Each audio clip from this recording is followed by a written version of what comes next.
Hi, welcome to Odessa College.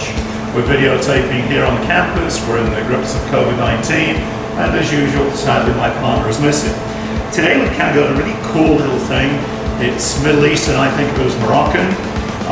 It's really just the goat cheese, but you could use cream cheese if you wanted to. If you're going to use cream cheese, I might be inclined to add just a little bit of buttermilk to it. But anyway, we've got some great spices. We have some ground cardamom, which is available in our grocery stores, cinnamon and cloves. If my eyes start spinning, it's because I'm enjoying the smell so much. Honey, orange flower water. Now this is the only one you may have difficulty finding. You can of course get it online, but you could equally just use a little bit of orange juice. You've got the recipe, we're not going to worry about quantities.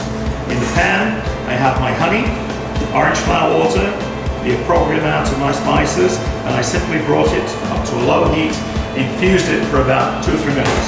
So we're just going to move this to one side. Almonds, I toasted these. I like to toast them. It brings out the oils, increases the flavor. Now if you want to do a different nut, pistachio, whatever, do whatever you want. You've heard me so many times say this. This is about you cooking it, not necessarily about me. The goat cheese, I've turned into a little patty. I know on the recipe we tell you to do this on a plate, but frankly I'm just going to do it in the pan.